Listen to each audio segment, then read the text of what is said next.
नमस्कार प्रिय दर्शकों, हाजिर हूं मैं लेकर कार्यक्रम ज्योतिष जिज्ञासा।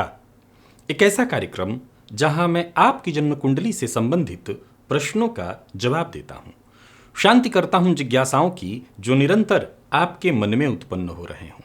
चलिए बिना विलंब किए कार्यक्रम प्रारंभ करते हैं।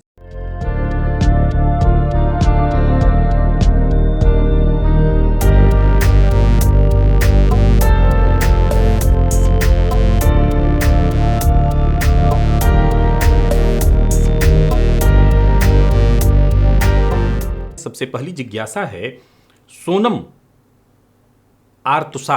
इन्होंने पूछा है, तुला लग्न में मंगल लग्नेश के साथ चतुर्थ भाव में हो तो क्या मंगल यहां पर उच्च का फल देंगे या नीच का?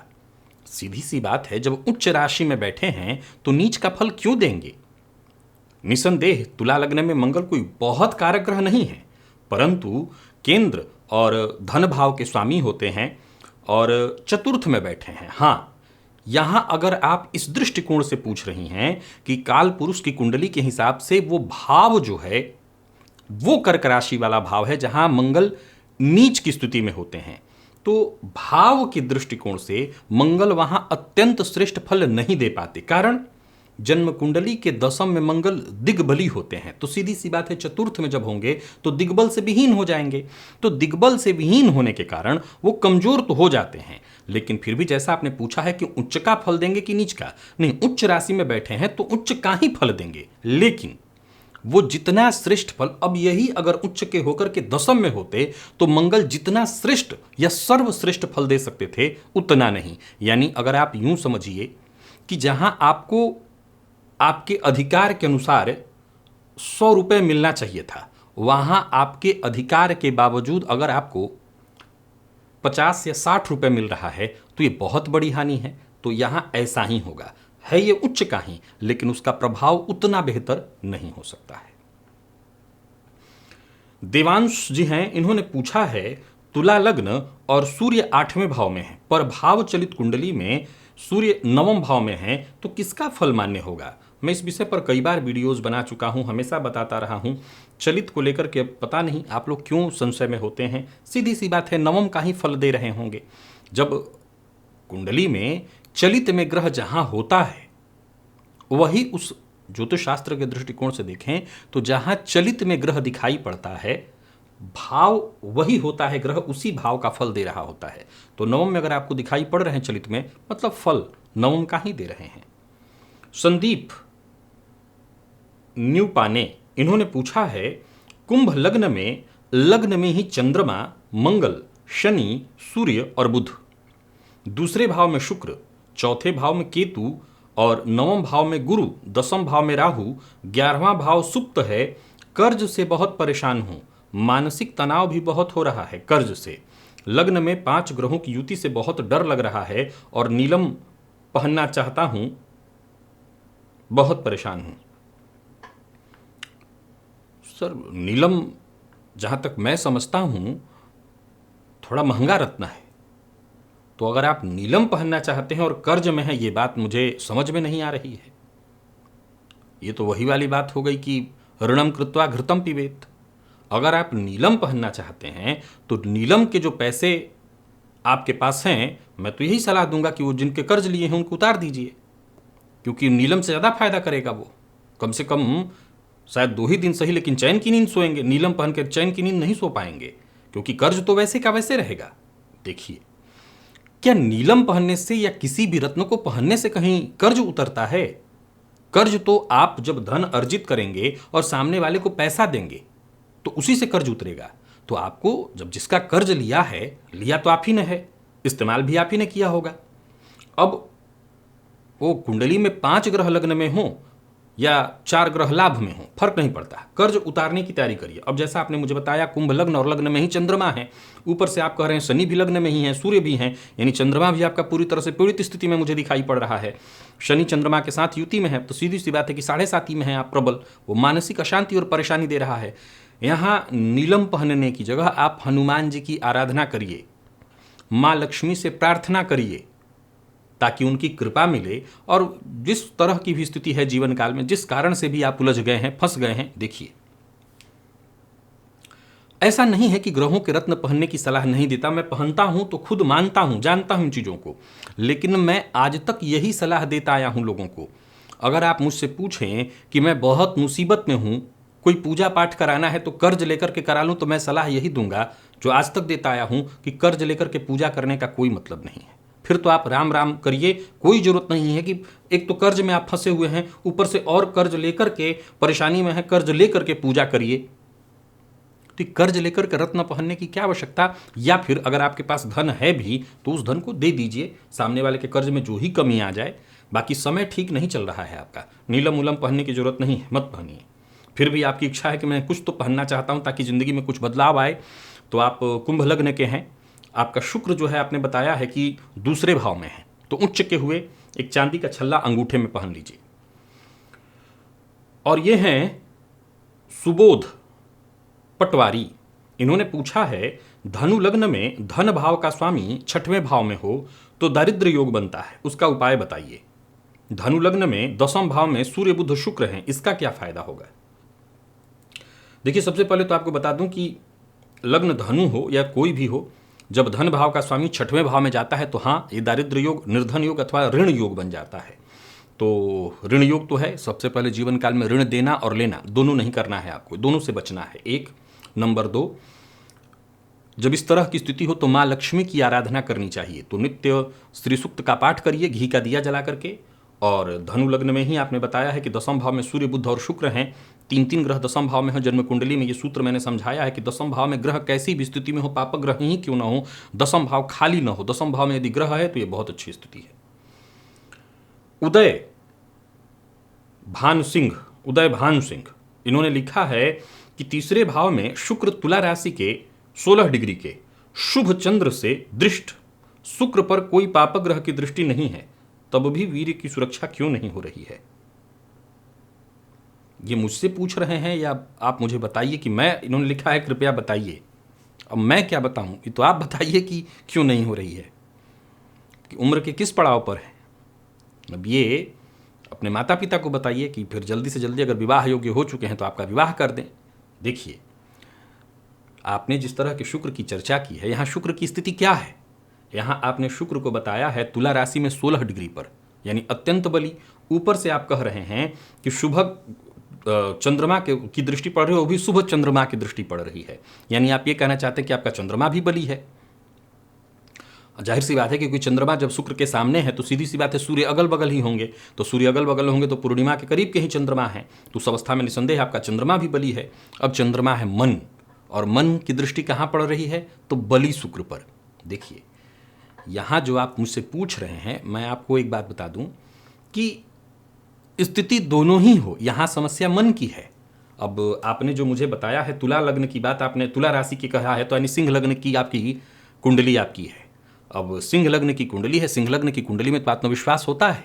अब आपके अंदर वो आत्मविश्वास क्यों नहीं है कि आप अपने मन पर नियंत्रण कर सकें, क्योंकि चंद्रमा बली होकर के दृष्टि डाल रहे हैं। अब जरा ये देखिए कि आपने ये बात तो ठीक कही कि आपके शुक्र पर पापग्रह की दृष्टि नहीं है, पर कहीं आपका चंद्रमा के मद्रुम से पीड़ित तो नहीं है, क्योंकि चंद्रमा भी पीड़ित होगा तब भी जाहिर सी बात है आपके पास जन्म कुंडली का तीसरा भाव क्या है, पुरुषार्थ का भाव है, और पुरुषार्थ भाव में शुक्र बली होकर के बैठे हैं, तो पुरुषार्थ तो होना चाहिए, लेकिन आप गलत दिशा में पुरुषार्थ कर रहे हैं, तो जाहिर सी बात है वहाँ भी उसकी सुरक्षा नहीं होने वाली है।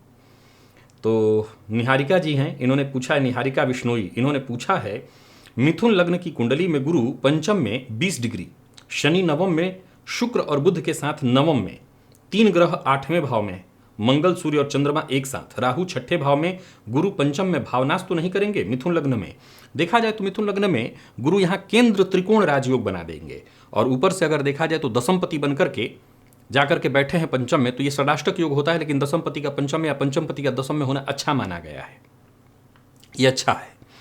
अब मिथुन लग्न में गुरु सप्तमेश भी होते हैं, तो सप्तम भाव मारक भाव है, उसके स्वामी का जाकर के पंचम में होना, यहाँ एक पॉइंट है जिसका आपको ध्यान रखना होगा। पंचम भाव में सप्तम पति का जाकर के बैठना, मारक भावपति जाकर के अगर पंचम में बैठते हैं तो ये संतान को कष्ट देते हैं। गुरु पंचम में पापग्रह से यदि दृष्ट नहीं है तो भावनाश तो नहीं करेंगे, लेकिन फिर भी इस पर मैंने पूर्व में कई सारे वीडियोज बनाए हुए हैं कि वो कहता है कि प्रथम संतति से संबंध ठीक नहीं रह पाता, संतति से मतभेद की स्थिति बनी रहती है। तो संतति को लेकर के थोड़ी चिंता तो जरूर रहेगी। ऐसा नहीं है कि आपकी शिक्षा नहीं होगी, ऐसा नहीं कि उस गुरु के जो प्रभाव बेहतर हैं वो आपको नहीं मिलेंगे, लेकिन कहीं ना कहीं गुरु से संबंधित कुछ चीजें आपको कमजोर होकर के अवश्य मिलेंगी। अगला प्रश्न है आलोक वर्मा।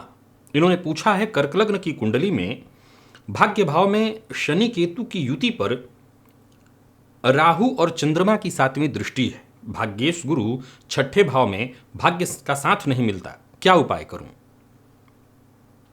कर्क लग्न की कुंडली में भाग्य भाव में शनि, तो इसका सीधा सा मतलब है भाग्येश षष्ठ में होकर के भी भाग्येश देवगुरु बृहस्पति बनते हैं और षष्ठेश भी देवगुरु बृहस्पति बनते हैं। तो देवगुरु बृहस्पति धनु राशि में अगर स्वगृही होंगे तो भाग्य भाव को बली करेंगे।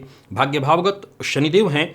ये अलग बात है कि गुरु की दृष्टि से दृष्ट नहीं, दृष्ट होते तो महाभाग्यवान योग होता, दृष्ट नहीं है, केंद्रगत हैं, तब भी प्रभाव तो उसी तरह का मिलेगा। ऊपर से गुरु चंद्रमा का गज केसरी योग भी बन रहा है। यहां पर भाग्य का साथ न मिलने के पीछे कोई बहुत बड़ा कारण तो मुझे नहीं दिखता। आपकी राशि जो आपने बताई है कर्क लग्न की कुंडली में शनि और केतु नवम में और चंद्र की 7वीं दृष्टि, तो चंद्रमा की 7वीं दृष्टि तभी हो सकती है जब वो तीसरे भाव में यानी कन्या राशि में बैठे हैं। तो कन्या राशि के लिए वक्त बीते दिनों काफी खराब चला है। अब धीरे धीरे समय बदल रहा है, जरूर उसका आपको फायदा मिलेगा। बाकी भाग्य भाव में शनिदेव हैं, ऐसा नहीं हो सकता कि भाग्य का साथ नहीं मिलेगा। ये जरूर ध्यान रखिए कि शनि चंद्रमा का आमने सामने के संबंध से विषयोग है जो मानसिक अशांति, और ऊपर से चंद्रमा केतु के साथ आपने बताया है कि बैठे हैं।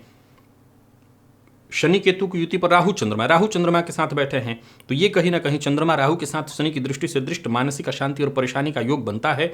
ऊपर से कहीं सूर्य आपकी कुंडली में कमजोर हुए तो डिप्रेशन योग भी बन जाता है। तो ये एक जरूर मानसिक अशांति के योग दिखते हैं। भाग्य का साथ तो आपको मिलेगा ही मिलेगा, आपकी कुंडली में भाग्य बल कमजोर नहीं है। ये साकेत रंजन झा जी हैं। इन्होंने पूछा है कि सिंह लग्न सूर्य षष्ठ में मकर राशि में बुध के साथ अपने ही उत्तराषाढ़ा नक्षत्र में 8 अंश पर है। लग्ने सूर्य को कैसे मजबूत करें? माणिक पहन सकते हैं। हाथ में सूर्य पर्वत पर काला तिल है। सूर्य पर्वत पर काला तिल जातक को बदनामी की ओर ले जाता है, मानसिक अशांति की ओर ले जाता है, और साथ ही साथ जातक कुछ ऐसा जरूर करता है जिससे समाज में उसकी छवि धूमिल हो। एक दूसरा, सिंह लग्न की कुंडली में सूर्य का षष्ठ में होना मकर राशि में, हालांकि बुध के साथ हैं, लेकिन लग्नेश बनकर के षष्ठ में है तो अवयोग है। अवयोग के चलते जातक को जीवन काल में सदैव मैं कहा करता हूं जीविकोपार्जन के लिए संघर्ष कराएगा। 1 2 आपने लिखा है कि नक्षत्र उनका खुद का है, अच्छी बात है, परंतु लग्नेश षष्ठस्थ है। अब आपने कहा माणिक्य, मैं माणिक्य की सलाह नहीं दूंगा।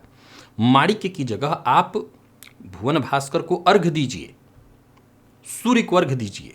सूर्य को अर्घ्य देना अत्यंत आवश्यक है। सूर्य की पूजा करिए, पिता का सम्मान करिए। सूर्योदय के बाद तक अगर सोने की आदत है तो ये आदत छोड़ दीजिए। अपनी दिनचर्या में सुधार करिए, आपकी समस्या का निराकरण हो जाएगा। माणिक्य पहनना आपकी समस्या का निराकरण नहीं है। यहां पर उनियाल अगर ये नाम है तो ठीक है। आपने पूछा है कुंभ लग्न की कुंडली में अष्टम बृहस्पति हैं, सप्तम का स्वामी 11 भाव में और 12वें भाव में शुक्र और शनि साथ हैं। शनि अपनी राशि में है। दाम्पत्य जीवन कैसा होगा? कुंभ लग्न की कुंडली में अष्टम बृहस्पति हैं, सप्तम का स्वामी 11वें भाव में, यानी सप्तम का स्वामी सूर्य हुए, तो वो जाकर के बैठे हैं 11वें भाव में, तो बढ़िया है। और 12वें भाव में सूर्य शुक्र और शनि साथ हैं। यहाँ एक पॉइंट विचारणीय है। आपने नाम ऐसा रखा है कि मेरी समझ में नहीं आ रहा कि स्त्री या पुरुष किसकी कुंडली है। स्त्री हैं तो दाम्पत्य जीवन के लिए बिल्कुल ठीक हो के भी ठीक नहीं होगा। सप्तमेश लाभ में हो तो विवाहोपरांत विशेष धन लाभ की स्थिति उत्पन्न हो जाती है। सूर्य लाभ भाव में वैसे भी अतिविशिष्ट कारक बन जाते हैं, तो ये बहुत अच्छी स्थिति है। परंतु अगर आप देखें तो शुक्र का शनि के साथ कुंडली के 12वें भाव में होना, ज्योतिष शास्त्र कहता है कि जन्म कुंडली के 12वें भाव में शुक्र अति विशिष्ट कारक होते हैं। बस शर्त इतनी है कि वो शनि की राशि शनि के नौमांश में न हो। शनि की राशि में शनि के साथ बैठे हैं। अब शनि की दृष्टि देवगुरु बृहस्पति पर पड़ रही। अगर ये स्त्री की कुंडली हुई तो देवगुरु बृहस्पति पति के कारक हुए, वो शनि की दृष्टि से दृष्ट हो जाएंगे और शुक्र 12वें में पीड़ित माने जाएंगे। उस अवस्था में दाम्पत्य के लिए ठीक नहीं होगा। पर अब सप्तमेश लाभ भाव में बैठे हैं तो ये क्या कहना चाहता है? कहना चाहता है कि धन विवाहोपरांत धनागमन तो होगा, लेकिन जो दाम्पत्य सुख है उसमें कमी रहेगी। दीपांशु इन्होंने पूछा है मकर लग्न की कुंडली में शनि छठवें भाव में, बुध और शुक्र 12वें में। हाल ही में बुध की महादशा शुरू हुई है, तभी मैंने पन्ना भी पहना है, तभी से त्वचा रोग बढ़ गया है। कौन सा कारण होगा और उपाय नहीं, कौन सा उपाय करना होगा, इन्होंने पूछा है। मकर लग्न की कुंडली में शनि छठवें, बुध और शुक्र 12वें। तो बुध और शुक्र 12वें, और देखा जाए तो मकर लग्न की कुंडली आप बता रहे हैं, यानी धनु राशि में बैठे हुए हैं बुध और शुक्र। शनि की दृष्टि। मैं आपसे एक बात पूछूं कि आपने ये जो लिखा है कि तभी से त्वचा रोग बढ़ गया है, मतलब त्वचा रोग था ना आपको पहले से? क्योंकि मैंने इस पर कुछ पूर्व में भी लाइव कार्यक्रम में एक लाइन बोला था कि बुध जब भी शनि की दृष्टि से दृष्ट होंगे, मंगल और चंद्रमा भी अगर कुंडली में पीड़ित हो, तो ऐसे लोगों को त्वचा जन्य रोग अवश्य होता है। तो बुध को तो आपने बताया, बाकी मंगल चंद्रमा की आपने जिक्र नहीं किया हुआ है। तो आपको पहले से भी तो था ना। अब आप अगर ये मुझसे कह रहे हैं कि इस समय बढ़ गया है, तो वैसे भी आपको पन्ना पहनने की सलाह कौन देगा, और मैं भी नहीं दूंगा। तो आप पन्ना पहले तो मत पहनिए, उसकी जरूरत नहीं है। आपकी स्थिति जो है त्वचा जन्य रोग की, वही सरल और सामान्य सा उपाय है। मैं जब भी रोग विमुक्ति स्नान का मुहूर्त बताता हूं, अभी आने वाले 18 अक्टूबर को, नहीं बीत गए 18 अक्टूबर को, ये मुहूर्त तो बीत गया, आने वाला जो है समय जब आएगा, कोई और अगला मुहूर्त आता है जब त्वचा जन्य रोग का मैं मुहूर्त बताऊंगा, त्वचा जन्य रोग से मुक्ति के लिए स्नान बताऊंगा, उसमें आप विशेष रूप से स्नान करिए। जब रोग विमुक्ति स्नान का मुहूर्त मैं बताता हूं, उसमें बुधवार वाला जो दिन होगा, उस दिन आपको अवश्य स्नान करना होगा। मैं विशेष रूप से बता भी देता हूं। और साथ ही साथ एक और काम आपको करना है, जब भी कभी आपको समय मिले तो मैं एक उपाय और बताया करता हूं। वाराणसी में कुंड है, क्रीम कुंड, उस कुंड में आकर के स्नान करिए। और साथ ही साथ एक और कुंड है लोलार कुंड, उसमें भी स्नान करिए, आपको फायदा मिलेगा। खान पान पर ध्यान दीजिए, खान पान पर नियंत्रण रखिए, तब जाकर के आप इस रोग से मुक्ति पा सकेंगे। ये अगला जो प्रश्न है, ये नंदिनी सिंह जी का है। कन्या लग्न की कुंडली में चतुर्थ भाव में लग्नेश और भाग्येश की युति पर सप्तमेश शनि की दृष्टि का कैसा प्रभाव रहेगा? कन्या लग्न की कुंडली में चतुर्थ भाव में लग्नेश और भाग्येश की युति पर सप्तमेश शनि की दृष्टि, सप्तमेश नहीं सप्तमस्थ हो सकता है, क्योंकि कन्या लग्न में सप्तमेश शनि नहीं होते हैं, और 10वीं दृष्टि मतलब आपने लिखा है सप्तमस्थ, ठीक है। देखिए, कन्या लग्न की कुंडली में अगर देखा जाए तो धनुराशि में ये दोनों के दोनों ग्रह बैठे हुए हैं। शुक्र तो चतुर्थ भाव में दिग्बली हैं, बुध को वहां कोई विशेष बल प्राप्त नहीं होता है, परंतु शुक्र बुध की युति शनि की दृष्टि आपने बताई है। शनि की दृष्टि और जन्म कुंडली का जो चतुर्थ भाव है, वैसे तो वो सुखों का भाव है, भूमि भवन वाहन, वो सभी सुख जातक को जीवन काल में मिलेंगे। ये इस बात की पुष्टि तो है, क्योंकि लग्नेश का चतुर्थस्थ होना और सुख कारक शुक्र के साथ होना।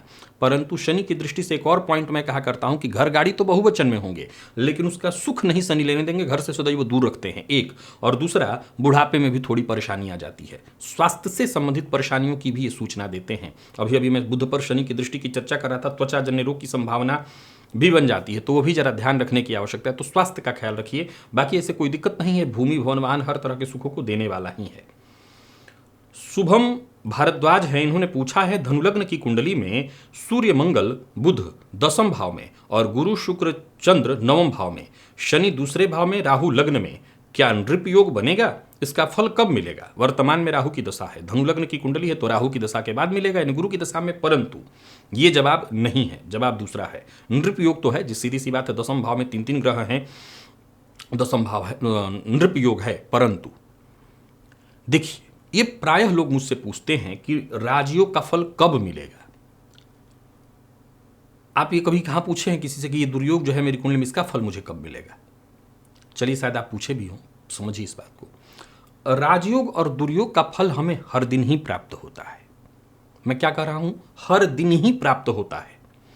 जब उस ग्रह की दशा विशेष आती है जो योग उत्पन्न कर रहा हो, तो वो सबसे ज्यादा प्रभावित करने वाला समय होता है। लेकिन इसका यह मतलब नहीं है कि बाकी के दिनों में, जरा आप गौर से महादशाओं को देखिए, दशा, अंतरदशा, प्रत्यंतर दशा, प्राणांतर दशा, सूक्ष्मांतर दशा, तो ये हर 1-2 दिन में गुजर जाते हैं। तो उस अवस्था में आप ये मत मान करके चलिए कि उसके लिए कोई इंतजार करना है। जैसे सपोज कीजिए आपकी कुंडली में भाग्येश देवगुरु बृहस्पति हैं, भाग्येश की दशा आपको इस जीवन में नहीं आने वाली है। तो सवाल उठता है कि आपको भाग्य का साथ नहीं मिलेगा जबकि 16वें वर्ष में आपका भाग्योदय हो गया। नहीं, हर दिन मिलेगा। हर एक दूसरे दिन में गुरु कहीं ना कहीं अंतर प्राणांतर या सूक्ष्मांतर में आते ही होंगे, मिलेगा। जब गुरु की दशा आती तो विशेष होता, अब गुरु नहीं आएंगे तो बाकी के ग्रहों के अंतर में जब गुरु आएंगे जिसके साथ उनके संबंध अच्छे होंगे तो विशेष गुरु का फल मिलेगा। तो ऐसा नहीं है कि आपकी कुंडली में नृप योग का फल कब मिलेगा, रोज मिल रहा है। हाँ, अब नृप योग बनाने वाले जो ग्रह इनकी दशाएं अगर आपकी कुंडली में आ जाएं तो वो और श्रेष्ठ समय होगा। शिवाकांत रावत जी ने पूछा है, कन्या लग्न, लग्न में ही मंगल, द्वितीय धन भाव में सूर्य शुक्र गुरु, तृतीय भाव में बुध, षष्ठ में राहु, अष्टम में शनि, द्वादश में केतु, यह जो संघर्ष की मुहर लगी है इसका कोई उपाय है? यदि है तो आप यहीं करवाइए, मैं बहुत करवा चुका पूजा पाठ। ये लाइन मेरी कहीं बोली हुई है क्योंकि मैंने ही ये लाइन बोला था कि आप मुहर लगवा करके संघर्ष किए आए हैं। सब साफ देखिए, ऐसा है कि लग्न में मंगल बैठे हैं और अष्टम में शनि, आप जो बता रहे हैं संघर्ष तो निसंदेह आप मुहर लगवाए हुए हैं। उपाय है ना, क्यों नहीं है? समस्या है तो समाधान तो होगा ही। संघर्ष तो आप कर ही रहे हैं, अब भाग के भी कहां जाएंगे? कहीं जा ही नहीं सकते। लग्नगत जो मंगल है कन्या लग्न में मारक है और शनिदेव का तो आप जान ही रहे हैं, अष्टम में बैठ करके तबाह कर देते हैं, मानसिक रूप से अशांत कर देते हैं। पर इसका एक उपाय है, साधना। साधना का जो है ना, कोई इसकी बराबरी नहीं कर सकता। किसी भी एक देवता को, अपने इष्ट को पकड़िए और उनकी आराधना शुरू कर दीजिए, उनकी आराधना शुरू कर दीजिए। बस आपकी समस्या का एकमात्र निदान। अभी कुछ दिन पूर्व एक मैंने वीडियो बनाया था इष्ट विचार, जिसमें इस जन्म, आने वाला जन्म और बीते जन्म, तीनों जन्मों के आधार पर कौन इष्ट देवता आपके होंगे, इससे संबंधित मैंने वीडियो बनाया था। प्लेलिस्ट में जाइए और ओनली एस्ट्रोलॉजी नाम का एक प्लेलिस्ट है, उसमें लिखा होगा इष्ट विचार, वो वाला वीडियो आप देख लीजिए और उसी के हिसाब से इष्ट देवता तय करके और अनवरत पूजा करिए, साधना करिए। आपकी समस्या का एकमात्र समाधान साधना है। भागीरथ पाटीदार जी हैं, उन्होंने पूछा है, मकर लग्न की कुंडली है और धनुराशि है, क्या गुरु के मंत्रों का जप किया जा सकता है और नीलम पहने या पुखराज? मकर लग्न की कुंडली और धनुराशि, क्या गुरु के मंत्रों का जप किया जा सकता है और नीलम पहने या पुखराज? आपने ये नहीं बताया है दोनों ग्रह कहाँ बैठे हैं, सो मैं रत्न तो दोनों नहीं कहूंगा, आप दोनों ही ग्रहों के मंत्र का जप बिल्कुल कर सकते हैं बिना किसी नुकसान के। प्रसाद सिंधे जी ने पूछा है, वृषभ लग्न की कुंडली में द्वितीय में बुध सूर्य शुक्र, तृतीय में मंगल, पंचम में राहु और चंद्र, सप्तम में शनि, एकादश में राहु और 12वें भाव में गुरु हैं, क्या पन्ना पहनना उचित होगा? अगर नहीं तो क्या पहना जाए? वृषभ लग्न की कुंडली में द्वितीय भाव में बुध बैठे हैं और आप कह रहे हैं पन्ना, पंचम यहाँ पर भाषण कला योग लगा हुआ है, महाधनी योग भी बन रहा है, बिल्कुल पहन सकते हैं पन्ना, कहीं कोई दिक्कत नहीं। अनमोल राजपूत ने पूछा है कि धनुलग्न की कुंडली में शुक्र को अच्छा ग्रह क्यों नहीं माना गया, इसका क्या कारण है? क्या शुक्र के सुख धनुलग्न वालों को नहीं मिलेंगे? क्या शुक्र शत्रु है धनुलग्न वालों के? कोई भी ग्रह न तो आपका शत्रु होता है, न कोई भी ग्रह आपका मित्र होता है। आपके शरीर के सभी तत्वों में सभी ग्रह ही हैं, तो ऐसा कोई भी तत्व नहीं है जिसके बिना आपके जीवन में आपका एक पग भी आप चल पाएं। तो बस इसको समझने की आवश्यकता है कि शुक्र गुरु के नैसर्गिक शत्रु ग्रह हैं। इस पर भी मैं वीडियो बना चुका हूं कि नैसर्गिक भी हमारे शरीर में कहीं ना कहीं हानि करने वाले तत्व हैं, बस इतनी ही बात है। खैर, अगर आप देखें तो धनुलग्न की कुंडली के लिए शुक्र जो है षष्ठेश और लाभेश दोनों बनते हैं, तो छठे से छठा होने के चलते प्रबल मारक बन जाते हैं। तो ऐसा नहीं है कि आपको अगर शुक्र आपकी कुंडली में अच्छी स्थिति में है तो आपको सुख नहीं मिलेगा। ये किसने कहा? ये तो मैंने भी नहीं कहा या किसी ने भी नहीं कहा होगा। हाँ, अगर शुक्र मारक हैं और किसी बुरी स्थिति में बैठे हैं तो कहीं ना कहीं शुक्र जनित रोग की संभावना आपके जीवन काल में बनेगी। इसका यह मतलब नहीं कि शुक्र से संबंधित सुख नहीं मिलेगा। ये बात कभी ना भूलें कि शुक्र अगर लाभ भाव में बैठे हैं या कहाँ बैठे हैं आपने लिखा है, दोनों शुक्र अच्छा ग्रह क्यों नहीं, आपने ये सिर्फ लिखा है, कहाँ बैठे हैं ये नहीं लिखा है, कोई बात नहीं है। तो शत्रु इसलिए माने जाते हैं, बुरा इसलिए माने जाते हैं क्योंकि वो दो बुरे भावों के स्वामी होते हैं। लाभ भाव बुरा नहीं, लेकिन छठे से छठा होने के चलते वो भी अकारक भाव हो जाता है। तो ऐसा नहीं है कि आपके लिए कोई आपके शत्रु ग्रह है, वो आपके शरीर में है, वो आप जानते ही किस तरह से शुक्र आपके शरीर में है, तो ऐसा नहीं कि आपको उनका फल नहीं मिलेगा, बिल्कुल मिलेगा। आप देखिए किस भाव में बैठे हैं। तो प्रिय दर्शकों, आज इतनी ही जिज्ञासाओं को लेकर के आप सबके सम्मुख ज्योतिष जिज्ञासा कार्यक्रम में मैं उपस्थित हुआ था। यदि आपके मन में भी कोई प्रश्न है जिसे आप इस कार्यक्रम में सम्मिलित कराना चाहते हैं तो किसी भी वीडियो को आप देख रहे हो वहीं कमेंट में लिख दीजिए। ये भी लिख दीजिए कि ज्योतिष जिज्ञासा में सम्मिलित करना है। जरूर चुनाव होगा, देर हो जाए पर सवाल के जवाब अवश्य आपको मिल जाएंगे। आज के लिए बस इतना ही, इजाजत दीजिए, पुनः मुलाकात होगी। तब तक के लिए नमस्कार।